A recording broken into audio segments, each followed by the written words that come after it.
네, 안녕하세요. 여러분들의 구독과 좋아요로 이 채널이 유지되고 있습니다. 네, 영상 속도는 1.5배를 추천드리고요. 항상 구독자님, 멤버십 회원님들에게 감사하다라고 말씀을 드리면서 자, 이번 내용은 테더 이야기를 좀 준비를 해봤습니다. 그 전에 제 주간, 매우 주관적인 비트코인 기술적 내용 좀 공유를 드리는 시간 먼저 설명을 드리도록 하겠고요. 이번 시간에도 이제 볼린저 밴드 부분 저번에도 이야기를 했듯이 하단을 터치하면 언젠간 상단을 터치하는 구간대가 한번 나오게 된다고 했는데 이번 주가 정말 중요합니다. 볼린저 밴드 부분을 돌파를 못하고 나갔을 경우에는 어떤 패턴이 나오냐면요. 대부분 이런 패턴이 나오게 됩니다. 돌파를 못하면 어떻습니까? 여기가 흰색 중심선인데 돌파를 못했을 경우에는 계속 내려가려고 하는 형태를 보여주죠. 마찬가지로요. 이번 주 주중에 하락폭이 어디에서 마무리가 될지 아니면 여기서 추가적으로 상승세가 더 깊게 나와 줄 경우에는요. 이 추세에 있는 전환 패턴 구간에 이제 들어가게 된다라고 보시는 게 맞지 않을까 싶습니다.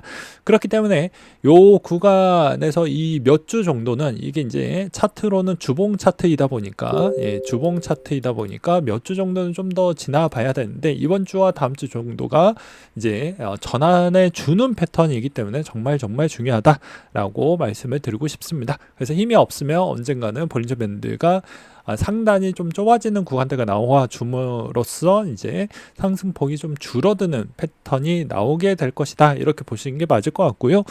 그 다음으로 또 보게 된다라고 하면 제가 테더 이야기를 준비를 했다라고 했잖아요. 최근에 이제 테더의 움직임이 항상 이익이 극대화하고 있는 실정입니다. 이제 국채를 많이 매입을 하다 보니까요. 이익성이 좋아지고 있는데 이 말이 맞냐? 라고 이제 의구심이 가지고 계신 분들이 있습니다. 무슨 말이냐면 그냥 국채가 대부분 투자했는데 손실이 많아요 라고 주변 분들에게 많이 들었을 거예요. 근데 테더가 운영하는 형태는 단기채 물량 비중이 훨씬 더 많기 때문에 이익성이 상당히 좋습니다. 그래서 어찌 보면 이제는 규칙적으로 좀 매입을 해주고 있어요. 물론 이제 22년도 9월 달부터 비트코인을 매입을 하긴 했지만 요즘 이제 23년도, 24년도 때 구간대를 좀 보게 된다고 하면 개수도 일치하고요. 날짜도 일치합니다. 그리고 시간대도 거의 일치하게끔 매입을 하려고 하는 모습을 볼 수가 있어요. 근데 여기에서 여러분들이 이제 확인이 가능한 점만 좀 말씀을 드린다고 하면 자, 만약에 매입을 한다라고 해도 대부분 이제 9월달 정도 8,888개 정도를 매입을 할 확률이 매우 높다라고 볼 수가 있겠고요. 그 다음으로 이제 또 볼 수 있는 게 분기마다 이제 매입을 할 확률이 매우 높다라고 되어져 있지만 자, 여기서도 보게 되면 이제 23년도 12월 달에 매입을 했었을 때 이 평균 가격입니다. 그리고 나서 3월 달 구간대에서도 요 구간에 거의 최고점 구간대에 매입을 했죠. 그 다음에 이제 6월 달은 어찌 보면 좀 넘어가고 지금 이제 9월 달 구간대로 이제 볼 수가 있는데 6월 달 구간대에서는 왜 매입을 안 했는지 그냥 제 나름대로 해석을 해본다고 하면요. 아무래도 이때 너무 강세를 보여주다 보니까 테더 입장에서도 약간의 트레이딩이 좀 들어가지 않았나라고 저는 생각을 하고 있는 실정입니다. 그래서 여기서 조정이 나오다 보니까 아마도 추가 매입에 따른 의사는 보여주지 않았다. 그리고 평단 관리를 위한 척도로 좀 보여진다라고 생각이 들어요. 물론 여기에서 또 다른 생각이 다르신 구독자님들도 분명히 있을 것으로 보여집니다. 그래서 그런 내용들은 또 댓글로 남겨주시길 바라겠고요. 그리고 이제 테더사가 이번 형태에서 이렇게 계속 매입이 가능했던 점은 이제 국채 부분에 따른 이익성이 개선이 되고 스테이블 코인 조정이 나올 때마다 스테이블 코인에 따른 총량 비중이 늘어나고 있다라는 측면이 상당히 테더사한테 유리하게 흘러가고 있다라는 것입니다. 최근 이제 동양의 스테이블 코인 나머지 코인들은 성장을 잘 못해주고 있는 실정인데 테더만 유일무이하게 조정이 나올 때마다 시가총액이 계속 조금씩나마 올라가고 있는 패턴을 이렇게 볼 수가 있기 때문이죠. 그래서 남은 부분에 있는 시즌에서도 너무 많이 하락을 하게 되면 아무래도 테더가 또 개입을 해서 대충 이번에 이제 거의 자기네들이 밀고 싶어하는 그 개수가 무슨 의미를 갖고 있는지 무슨 상징을 갖고 있는지는 모르겠지만 8,888개 정도는 또 매입을 해줄 것으로 저는 보고 있는 실정입니다. 그래서 이런 점도 좀 보시면서 보면 나쁘진 않을 것 같다라고 말씀을 드리고 싶고요.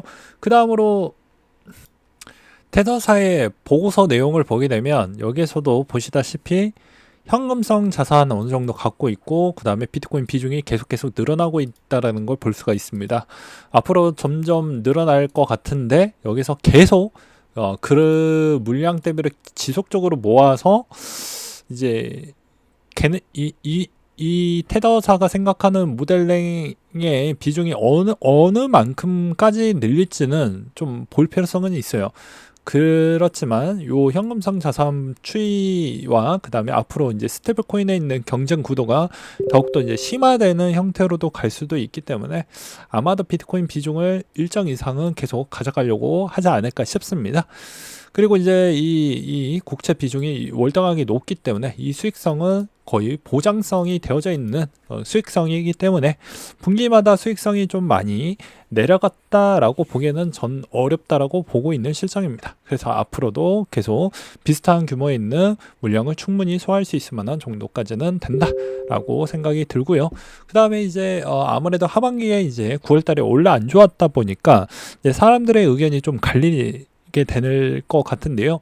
대부분 요 구간대에서 이제 마운트콕스와 이제 나머지 있는 물량들이 어떻게 이제 해결이 되느냐에 따라서 좀 달라지긴 하겠다만 ETF의 순유입 물량이 어떻게 들어오느냐, 저번에도 이제 말씀드렸다시피 ETF에 들어오는 물량이 어찌 보면 자, 기존에도 이제 사람들이 이제 해석하느냐에 따라서 요 내용은 좀 다소 차이점은 있지만 GBTC의 수수료 비중이 워낙 높으니까 갈아타려고 하는 형태로 들어오는 비중도 좀 보이지 않게 있었다. 그러니까 즉 이번에 마운트콕스 부분도 나는 비트코인을 가져가고 싶지만 거래소한테 너무 많이 되어봤기 때문에 여기서 팔고 이쪽으로 다시 들어오려고 하는 형태로도 보일 수도 있습니다. 그러한 경우의 수도 열어놔야 되기 때문에 무조건 많이 물량이 나왔다라는 것보다 어찌 보면 ETF에 있는 유입도 보면서 나오는 물량도 보면서 이렇게 대입을 하면서 보는 습관이 더 중요하다라고 저는 생각이 들어요. 그리고 그 시점에 맞춰 가지고 이제 나오는 물량 추이와 그 다음에 유출되는 추이를 같이 좀 보면서 대응을 하는 게 맞을 것 같고요. 그 다음에 마지막으로는 최근에 이제 비토, 제가 매번 이야기했던 비토 2배 레버리지 잘 쓰면 약이 된다라고 했었죠. 최근에도 이제 보게 되면 엄청나게 수익성이 좋습니다. 마이크로 스트래티지가 이제 장중에 거의 뭐 18% 정도 나왔고, 만약에 비토도 이번 형태에서도 좀 많이 올라왔던 형태를 볼 수 있죠. 그리고 성과도 상당히 좋습니다. 그쵸?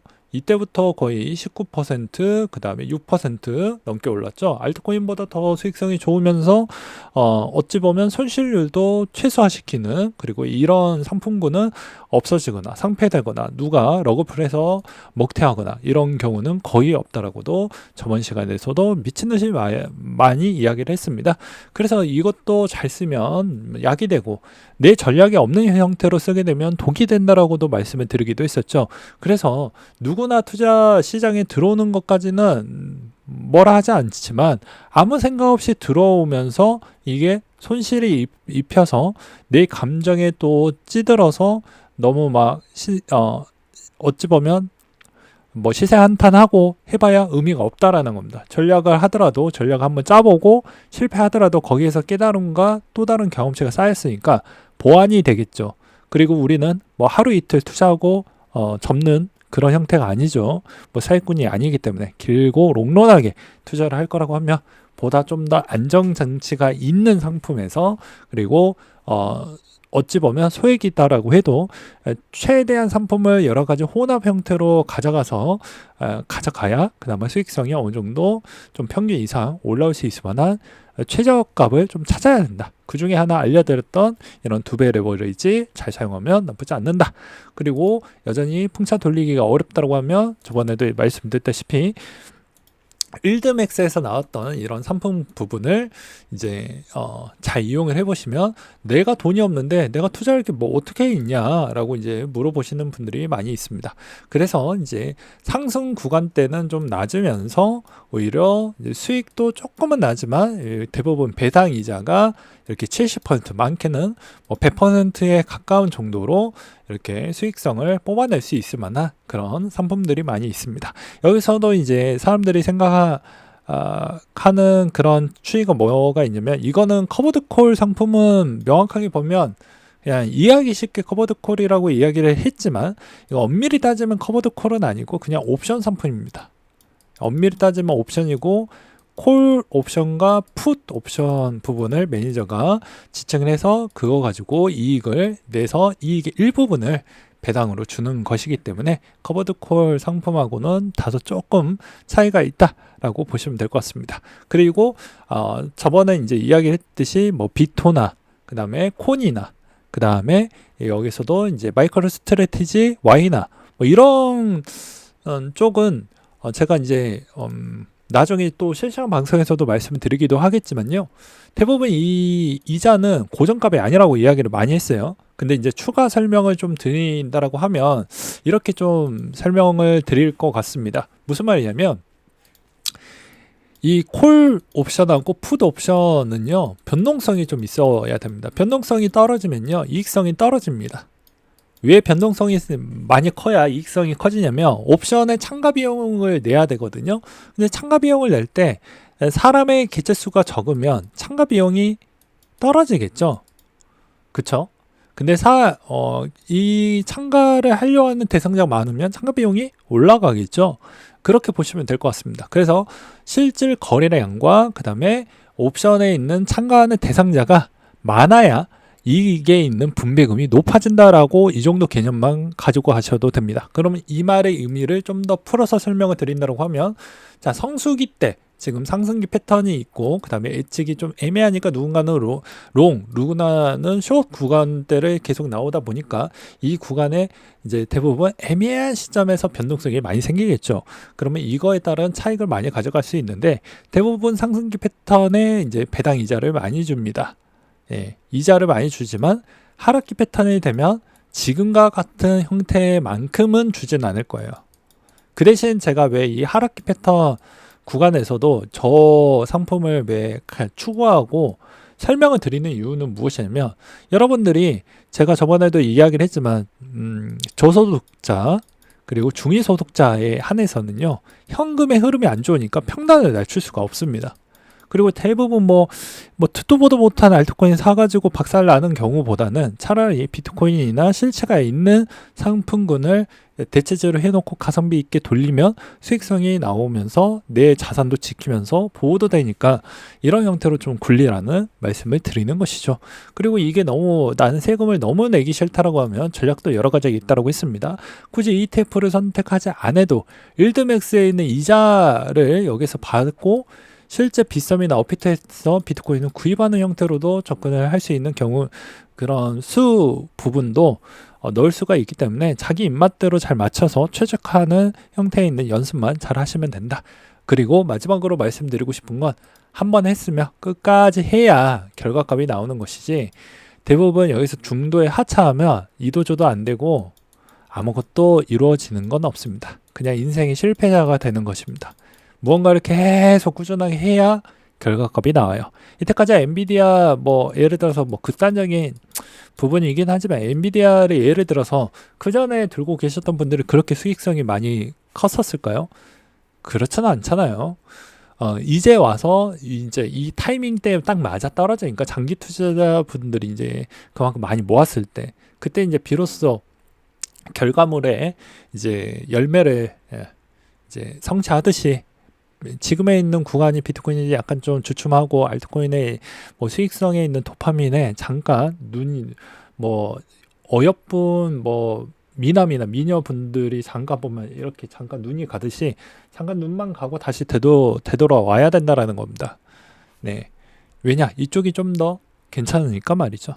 그래서 뭐 각자 한번 선택할 수 있는 구간이긴 하지만, 항상 최적에 있는 그런 투자 방법을 계속 연구하고 자기 입맛대로 좀 잘 고쳐 나가면서 하면 남은 그 투자 기간 때는 더 스킬이 더 향상되고 더 향상이 되어서 더 좋은 결과값이 나올 것으로 저는 보고 있는 실정입니다. 그리고 항상 템포가, 저는 추세값을 좀 많이 보기 때문에 템포가 좀 늦을 수는 있어요. 무슨 말이냐면, 야, 여기서 많이 떨어지잖아. 일간 차트로 보면 막 그렇게 많이 이야기하시는 분들이 계시죠.